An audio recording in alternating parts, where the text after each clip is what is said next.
Mr. Speaker, will you please call the House to order? The House will come to order.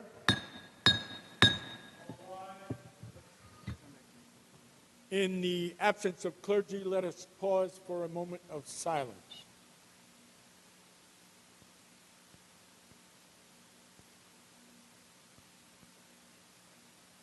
Visitors are invited to join the members in the Pledge of Allegiance. I pledge allegiance to the flag of the United States of America and to the republic for which it stands, one nation, under God, indivisible, with liberty and justice for all.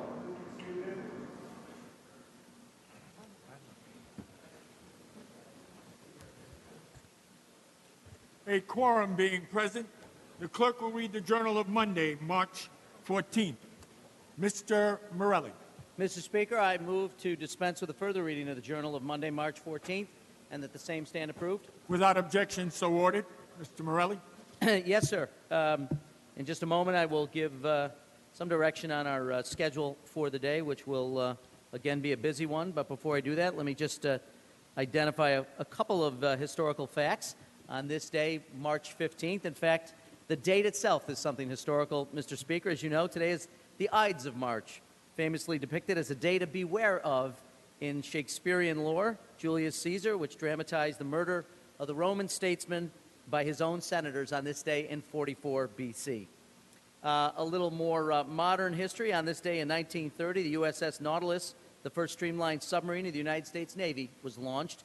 And finally, on this day in 1999, Maurice Ashley, a Jamaican immigrant to the United States, became the first black chess player to attain the rank of International Grand Master, a rank awarded to only 500 chess players worldwide. So that is our context for the day. Members have on their desks a main calendar.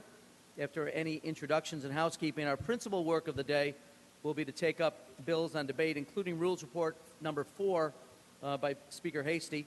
We will continue our work on consent beginning on calendar number 445, and we'll pick up where we left on consent last week with calendar number 215.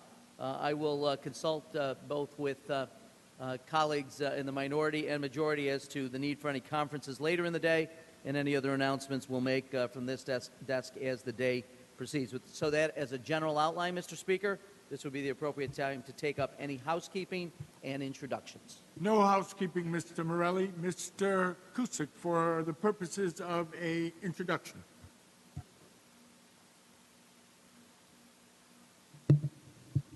I have to have my suit jacket button, Mr. Speaker. At your pleasure, It's, Mr. Cusick. hey, watching you. Well, Mr. Speaker, I rise today. As you know, we're in the month of March, which here in Albany, the month of March marks St. Patrick's Month, as I like to say. And last night we had a very successful, the American Irish legislators had a very successful dinner. We had many of our colleagues there, and many of our dignitaries throughout the state were with us. But we were also had dignitaries from Ireland with us. And we are honored to have them with us today as we also take up a resolution marking the 100th anniversary of the Easter Rising of 1916 in Ireland. So today, Mr. Speaker, I'd like to introduce and ask you to welcome our guests from Ireland. We have Minister of State at the Departments of the Taoiseach and Defence, Minister Paul Kehoe. No stranger to this chamber, our Consul General of Ireland, Barbara Jones, Vice Consul General Shane Cahill, and Secretary to the Minister, Gary McDonough. Mr. Speaker, we're also joined today by dignitaries from the Irish Heritage Museum here in Albany, and we have with us the state AOH is here with us. I know President Timothy McSweeney is present today.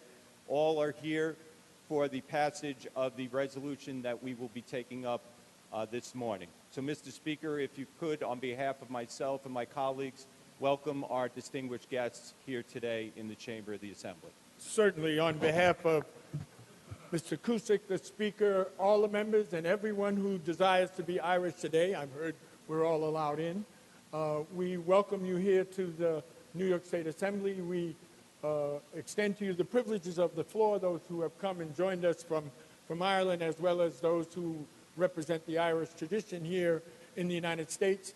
Thank you for joining us. We're always pleased to have you. It is a great several days, and I'm sure Mr. Cusick will be advancing a Irish Month proclamation at some point later on. Thank you so very much. Always be welcome.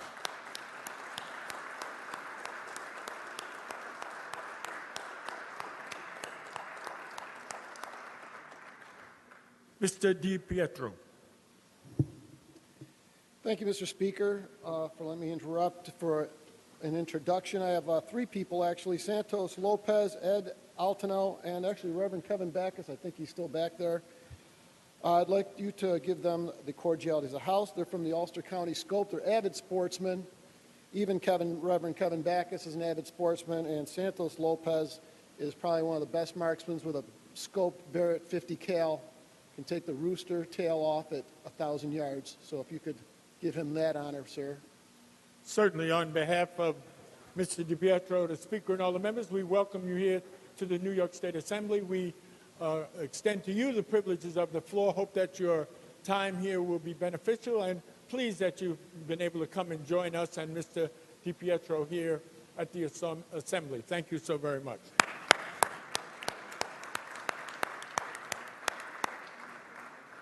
Mr. Sepulveda. Thank you for allowing me to interrupt today's proceedings. Today is with great pride and honor that I celebrate the history of the Garifuna community here in New York State.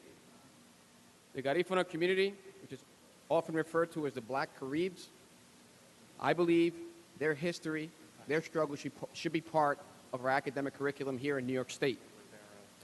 It is a remarkable tale of a culture, a language of people of mixed ancestry.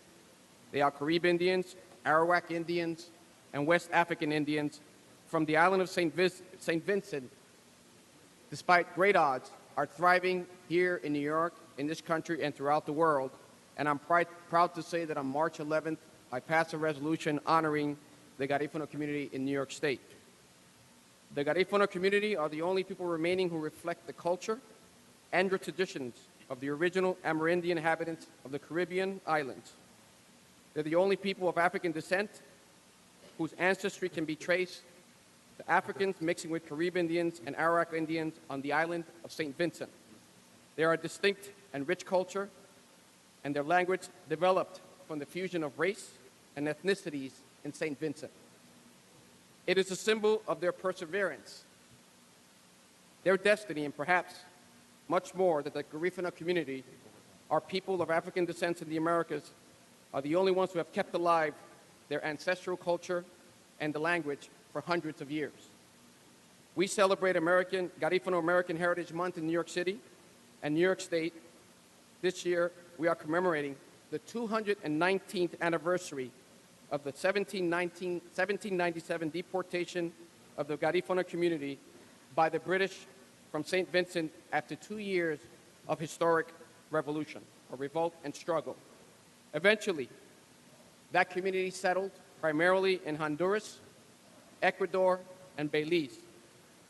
Here in New York State and throughout the world, the Garifuna community has enjoyed a revitalization of their culture and their language. Enormous pressure on the Garifuna community to speak Spanish or English was placed on them with each generation. Despite that, they refused to assimilate, and their culture has survived, and their language has survived.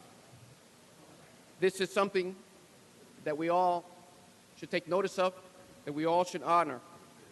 I am committed to working with community leaders, legislators, academicians to make sure that the regions include the Garifuna history as part of our curriculum. It is a gorgeous mosaic of people. It is a symbol of survival, tradition, and I'm so honored today to honor them, to have passed a resolution celebrating Garifuna Month here in New York State. And I ask you, Mr. Speaker, to afford them the cordialities of the House. Certainly, but before we do that, Mr. Crespo on the same topic. Thank you, Mr. Speaker. I rise to say to this distinguished delegation of Garifunas, Buiti Achuluruni. For those of you that are bilingually challenged, that means welcome in Garifuna. And with me today, actually sitting next to me, part of that delegation is here, and we have two beautiful young ladies. You want to stand up? I have Vanessa Arauz and Soraya Lino. They're sisters, and their aunt is actually the president of the Central American Parade and Festival, which is celebrating its 20th year, celebrating in large part also the Garifuna community. And also with me is Turito Martinez, another great young leader within the Garifuna community. He serves as a public relations manager for Univision and HBO Latino. And these distinguished young people and this delegation represent the community that has thrived in the Bronx, that unfortunately it took a tremendous tragedy. There was a fire in a nightclub in the Bronx, spurred on by an individual who, out of a jealousy attack, decided to lock the doors of this nightclub and set ablaze the building, killing dozens of Garifuna residents. That incident, while tragic and unfortunate, led to really the welcoming of this community, getting to know this community. They stood up, they coalesced, they stood up for one another, and the world began to understand and know that the Garifuna community was thriving in places like the Bronx, as they have thrived throughout their history in Central America, and South America, and the Caribbean. As my colleague, Assemblyman Sepulveda, noted, it is a fascinating history, that of the Garifuna community. To see what the challenges that they have confronted over the years, but have been able to do that while maintaining their culture, their tradition, and their language, is a testament to so many others that unfortunately cannot do the same. There are so many cultures that have been lost because of the tragedies that have occurred in world history, but the Garifuna community, despite it all, survived, has maintained, and is thriving alive and well throughout the world, but nowhere more so than in the great borough of the Bronx. So I also join my colleague and others who will speak in welcoming this outstanding delegation. And to you, Mr. Speaker, Sedame, thank you for this opportunity. Mr. Barron, on the same subject. Thank you very much, Mr. Speaker. I just want to introduce you to Barade Valencia and Andrew Nunez, both from Brooklyn. So Bronx, I know you have a few here, but we got some in Brooklyn too. So just wanted to let you know that the Garifuna people are not only regionally respected, but they're respected throughout our community because their historic resistance to French enslavement. They are shining examples of freedom fighters, those who fought for independence, fought against slavery, and were able to make us all very proud and be an inspiration for all of us to continue that fight here in America, in the Caribbean, and all over. So to the Garifuna people, we will always be indebted to you, grateful to you, as we are with the Haitian Revolution and the people of Haiti. You set the same shining example, and we say congratulations and God bless you. Please hold on, we're coming. Mr. Rivera, on the same subject. Thank you very much, Mr. Speaker. You will think that by now, 34 years after, I will learn that you have to use a microphone. Good morning, everyone. Good afternoon. Before I speak on the Garifuna community and people in this nation of ours, I would like to also join in welcoming brother, my friend, in the borough of the Bronx, a tall fighting Irishman, Joe McManus. And I want to take this opportunity, Mr. Speaker, to share with everyone over here. I enjoy myself when our Morelli gets up and brings back history. Very quickly, in the late 1500s,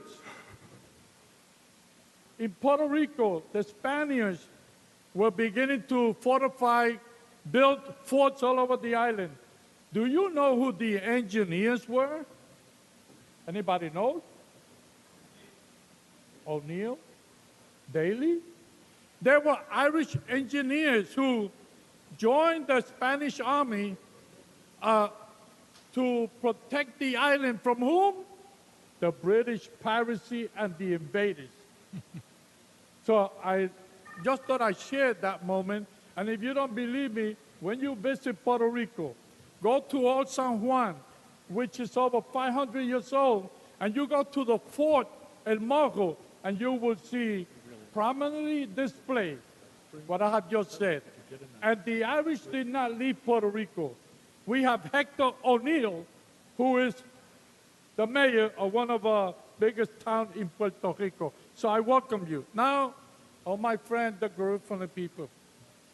My friend, around 5 o'clock in the morning, on March 25th, 1990, I received a phone call from my good friend, Board President Fernando Ferrer. There's a tragedy in my district. 87 people lost their life. And a couple of days later, I go to the funeral home on Broadway and about 230th Street, West 230th Street, looking for the Garifuna people. When I went there, and I look, I asked somebody, where are the Garifuna people? They said they're in the casket. Little did I know, I thought they all looked like me. No, they look like my good friend, Sarah. They look like my good friend, Pablo. And it was then when we began to find out that the African population was growing in numbers in Gloria Davis district, but they were not African American. They were Garifuna, people who found their way here, and on that night, March 25th, 87 of them died. But a couple of Puerto Ricans died too. But a couple of Dominicans died. And we, both Freddie and I, we allocated money to build a monument. My brothers, sisters, we built a monument in Tremont and Sumner Boulevard, in the corner, a square, a park. And like you know that most of us, when we allocate funding to build a park, restore or build or a monument, we love to put our name on it so it could live forever. That's the only monument in this city that doesn't have a name. You know why?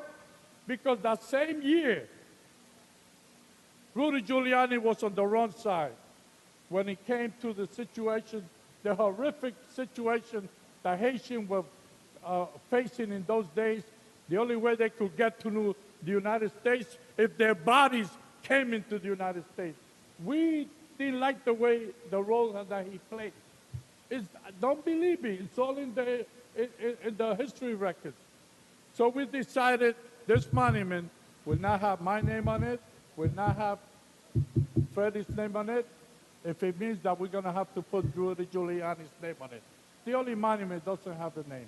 It's dedicated to the life, the hope, and the aspiration of 87 people whose family continue to struggle. And to conclude, Mr. Speaker, it was my son, Joel Rivera, that have replaced me in the City Council, who funded the first social services organization directly to serve the Garifuna people. And it was Pablo Gomez, with our help and planning board number 6, and members they are members of that planning board, who organized the first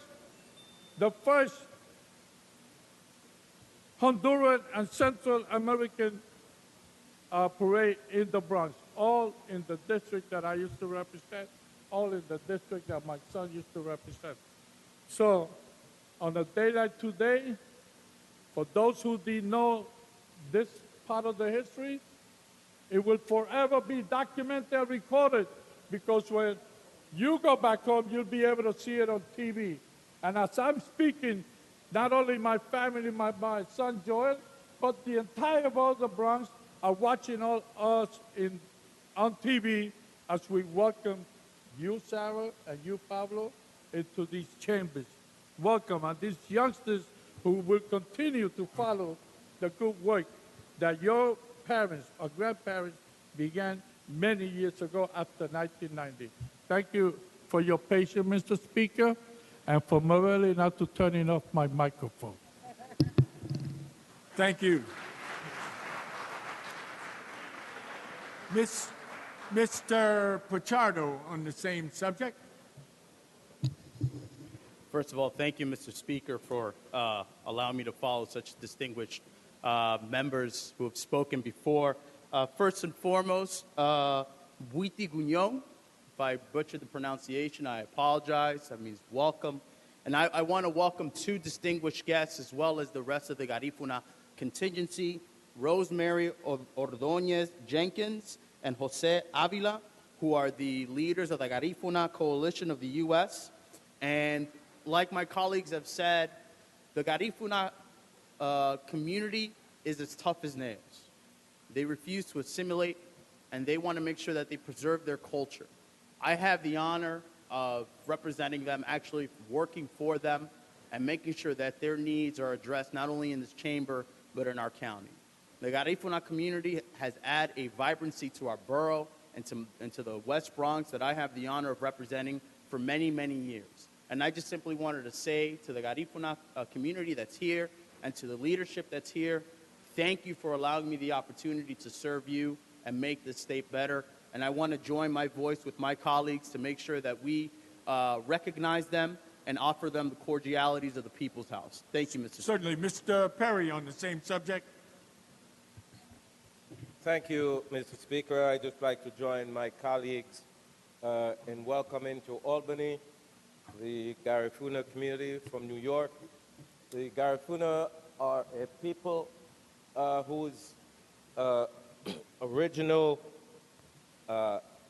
originality as direct descendants of the Arawak and Carib Indians who inhabited the Caribbean islands, one of which was my native land, Jamaica. They're a culture that's under a lot of stress, as new, with all of the economic, financial, and social developments that negatively affect the existence of that culture. They're facing the problem of disappearing, as so many of our original cultures have. And it is really very important that we continue to provide opportunities and resources to help them maintain their rich history and culture. So in that spirit, we welcome the Garifuna community in Albany and ask you, I join my colleagues in urging that we give them the cordialities of the House and open our hearts to them. Thank you, Mr. Speaker. Thank you, Mr. Perry. Mr. Jonai on the same subject.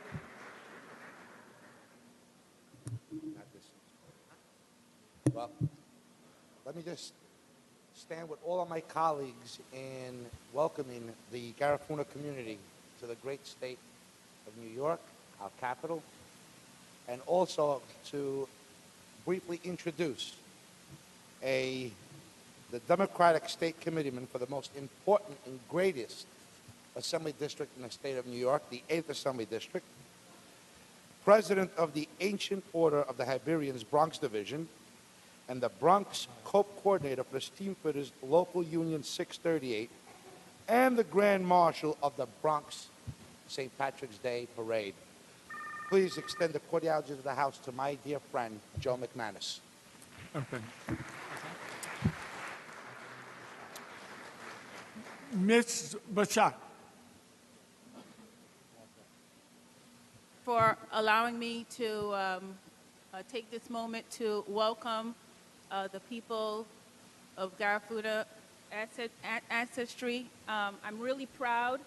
I welcome them. I'm really proud given that I understand the struggles and the fights, the blood that has been shed.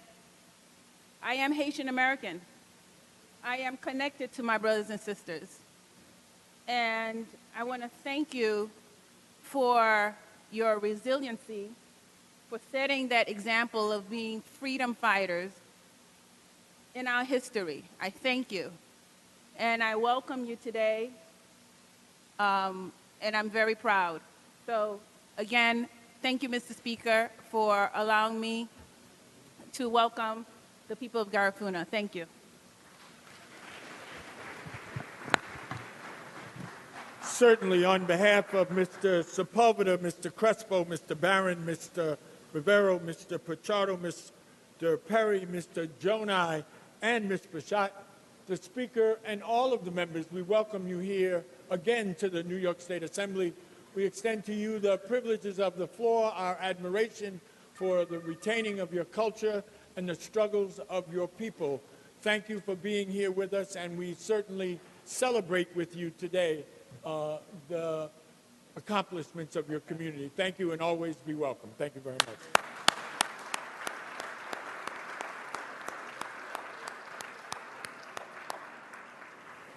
Mr. Dinowitz. Thank you.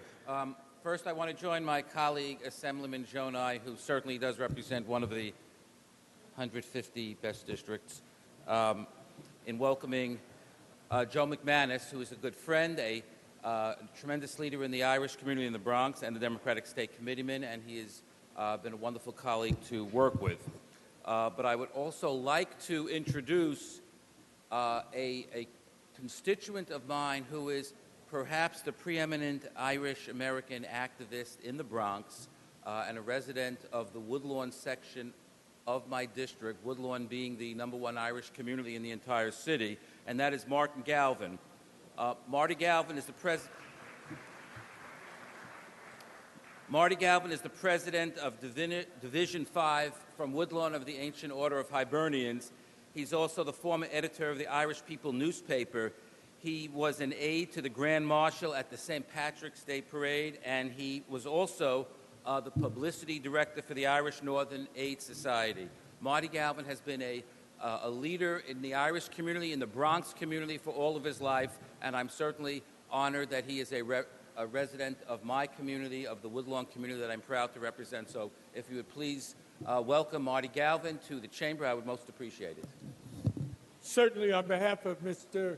Dinowitz, the Speaker, and all the members, we welcome you here to the New York State Assembly. We extend to you the privileges of the floor. We thank you for the work that you do in your community. It does not go unnoticed that we have two groups here today, both who have immigrated to the United States, both who have had their struggles and are joined in the appreciation of democracy. Thank you both for being here. Thank you so very much.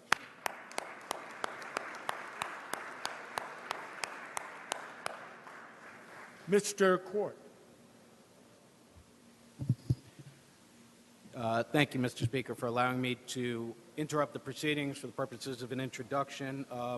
October of last year was Dyslexia Awareness Month, but as we were not in session in October, I'm going to take the privileges of using March to speak on behalf of a remarkable young woman, remarkable family, and Sky Lucas, if she can stand in the back, and right there, Sky. Sky and her younger brother Hayden and her mother Geraldine are here today. They're constituents of mine, live on the Upper East Side of Manhattan.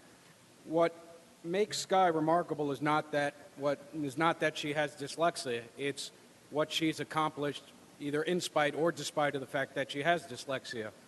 Sky is a writer, a filmmaker, an activist. She's here in Albany and has been working previously on championing reforms that will ensure that other dyslexic students throughout New York City and the state don't have to go through the same difficult struggle she had to. And to top it all off, she's going to spend the summer in Stanford in California with a cardiothoracic internship at Stanford University. She's taking it easy for the summer, obviously. They are a remarkable family. She is a remarkable young person, and what she has accomplished in her first 16 years, I can only imagine what she's going to accomplish in her next 16 years. So, Mr. Speaker, I'd ask that you welcome my guest here to the chamber today and extend the privileges of the House to her today. Certainly, on behalf of Mr. Court, the Speaker, and all the members, we extend our welcome here to the New York State Assembly. This is the People's House. We are amazed by all that you have done so far. It is a remarkable tribute to both you and your family. Thank you. Continue that work, and we look for greater things to come in the future. Thank you so much, and thank you for joining us.